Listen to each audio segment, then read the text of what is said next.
Screen वाला पर नमस्ते एंड वेलकम। दुनिया में वैसे तो कई सारे रहस्य हैं, लेकिन उनमें सबसे बड़ा रहस्य यही है कि भाई कमबैक कब करेंगे। अब तो राजस्थान वालों ने भी कमबैक मार लिया है। जी हाँ, आईपीएल की बात हो रही है। लेकिन कल हमारे कमेंट सेक्शन में ये सवाल पूछने की जगह लोग ये पूछ रहे थे कि रौनक भाई आपको सिकंदर कैसे पसंद आ गई ब्रो। बोलो बोलो, टेल टेल। सिकंदर को लेकर पूरे सोशल मीडिया पर इतनी नेगेटिविटी फैली है जिसका कोई कंपैरिजन ही नहीं। मैंने मेरे एक दोस्त से पूछा कि तुझे कैसी लगी फिल्म, तो उसने जवाब दिया कि अगर महाभारत के टाइम ये फिल्म रिलीज हुई होती तो सबसे ज्यादा खुश धृतराष्ट्र हुए होते। उसने कहा क्योंकि उन्हें देखनी नहीं पड़ती।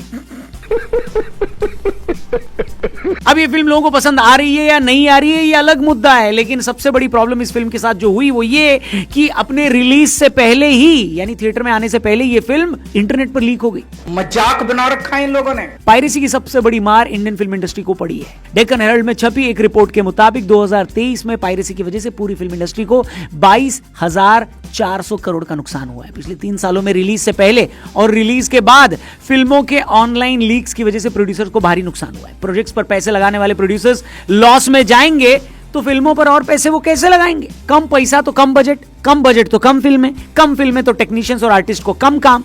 अब ये सीधी सी बात उन ज्ञानी लोगों को कौन समझाए जो कमेंट में ये लिख देते हैं कि रौनक भाई आर्टिस्ट को तो पैसे मिल चुके हैं, उनकी मेहनत कैसे बेकार जाएगी। भैया खाली आर्टिस्ट नहीं ना होता, पीछे बहुत सारे लोग होते हैं, उनको ही आगे काम नहीं मिलेगा। क्यों? क्योंकि पैसा ही नहीं बना रहा प्रोड्यूसर। समझे क्या बात कर रहे हैं? अब सबसे बड़ी बात यह है कि क्या इंडिया में पायरेसी को रोकने के तरीके सही हैं? अगर हैं तो वो तरीके कौन से हैं? सबसे पहले पायरेसी को रोकने के 2 रास्ते हैं, पहला लीगल, दूसरा प्रैक्टिकल।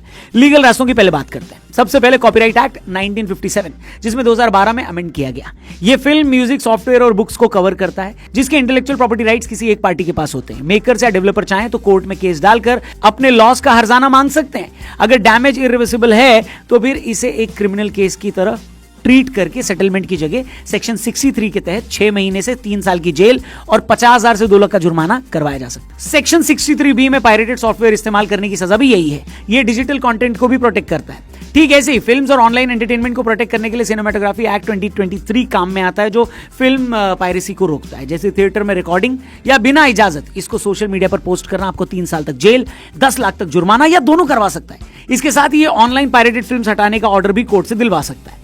ऐसे ही इंफॉर्मेशन टेक्नोलॉजी एक्ट 2000, जिसका section 69A piracy website block करवा सकती है अगर वो आईपी राइट्स को नुकसान पहुंचाए। इसी तरह Maharashtra intellectual property crime unit MIPCU digital piracy को रोकती है, जिसने अभी तक 200 से ज्यादा साइट्स बंद करवाए। वैसे ही टेक डाउन नोटिस डालकर पुलिस या साइबर क्राइम यूनिट को रिपोर्ट कर रेड्स भी डलवाई जा सकती है। इसके साथ ही ऑनलाइन प्लेटफॉर्म्स को नोटिस भेजकर कंटेंट हटवाया जा सकता है। लेकिन चलो, ये तो सारे लीगल रास्ते हैं जो हर फिल्म मेकर लेकर चलता है। जाहिर सी बात है, हर प्रोड्यूसर अपने प्रोजेक्ट के लिए वकीलों और लीगल एक्सपर्ट्स की सलाह लेकर चलता होगा। कानून भी सालों से है, लेकिन इसने पायरेसी को नहीं रोका है। इसके कई सारे एग्जांपल्स हैं। पुष्पा 2 थिएटर में जिस दिन आती है शाम को ऑनलाइन निकल जाती है, प्रिंट लीक हो जाता है उसका। गेम चेंजर जिस दिन रिलीज होती है ऑनलाइन, प्रिंट शाम तक इंटरनेट पे मिल जाता है। पठान के रिलीज होने के कुछ घंटे पहले ही इसका प्रिंट ऑनलाइन आ जाता है। जवान का HD प्रिंट शाम तक ऑनलाइन साइट्स पर आ जाता है। सिकंदर रिलीज होने के पहले ही, जी हाँ, कुछ घंटे बाकी थे रिलीज होने के, और फिल्म का HD प्रिंट ऑनलाइन लीक हो जाता है। ये वो फिल्में हैं जिनका थिएट्रिकल रिलीज शेड्यूल्ड था। OTT के कंटेंट की तो बात ही क्या करें, ऑनलाइन साइट्स पर सारे अवेलेबल हो जाते हैं फ्री में, उनकी तो कोई बात भी नहीं करता। ऐसे में इन सारी फिल्म्स के पास अपने लीगल वेज अवेलेबल थे, लेकिन सांप निकल जाने के बाद लकीर पीटने का क्या फायदा बताइए। अब ऐसा नहीं है कि इससे पहले किसी फिल्म मेकर ने पायरेसी से लड़ने का तरीका नहीं अपनाया। 2.0 की रिलीज से पहले डायरेक्टर शंकर ने बताया कि उन्होंने पूरी फिल्म को 3D कैमरे पर शूट ही इसलिए किया ताकि फिल्म रिलीज से पहले लीक न हो जाए। 3D प्रिंट होने की वजह से उसे खास चश्मे के साथ ही देखा जा सकता है। खराब प्रिंट या ब्लर हो चुका प्रिंट तो कोई देखेगा नहीं, बताइए। अभी अलग बात है कि इस फिल्म के रिलीज होने के 24 घंटे के अंदर ही इसका HD 2D प्रिंट की थिएट्रिकल रिकॉर्डिंग ऑनलाइन अवेलेबल हो गई, बताइए। फैमिली देखती है, ऐसे गाली दूं, ऐसे गाली दूं ना। बस यही सारी बातें हमें इसके प्रैक्टिकल सॉल्यूशन की तरफ भी लाती हैं। सबसे पहले तो थिएटर ओनर्स को इसकी जिम्मेदारी लेनी होगी। हर थिएटर ओनर्स या मल्टीप्लेक्स चेन्स को इस बात को पक्का करना होगा कि उनके थिएटर में किसी तरह की कोई रिकॉर्डिंग नहीं हो रही है। इसके लिए हर स्क्रीनिंग के टाइम उन्हें एक्स्ट्रा स्टाफ इस चीज के लिए अपॉइंट करने चाहिए। पकड़े जाने पर तुरंत लीगल कार्रवाई करने की छूट भी थिएटर ओनर्स के पास होनी चाहिए।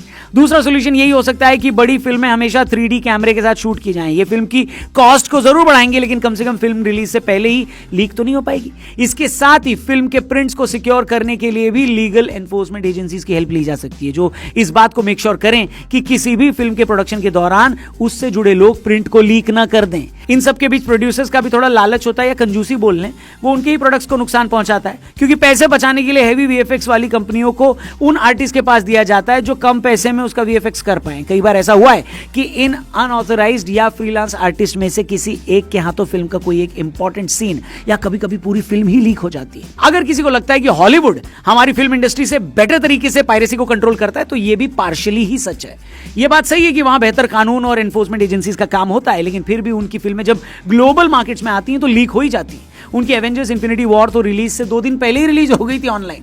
पायरेसी को रोकना देखिए किसी एक एजेंसी या प्रोड्यूसर के बस की बात तो नहीं है। फैन वॉर्स के बीच भी कई बार किसी फिल्म को नुकसान पहुंचाया जाता है जानबूझकर।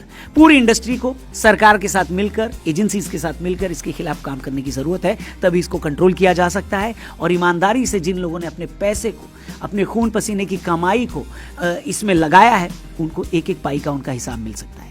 इसलिए प्लीज अगर आप भी अपने अगल बगल कहीं भी पायरेसी होते देखें तो पुलिस को जरूर इसकी सूचना दें, क्योंकि आप कुछ लोगों के घर को, उनके घर में बनने वाली रोटी को, और जिस रोटी से उनका पेट पल रहा है, उसको बचाने में कंट्रीब्यूट करेंगे और इसमें आपको बहुत आशीर्वाद मिलेगा। So thank you for watching. Channel subscribe करके जाना। स्क्रीन वाला पर मिलेंगे कल, तब तक के लिए गुड बाय, जय हिंद।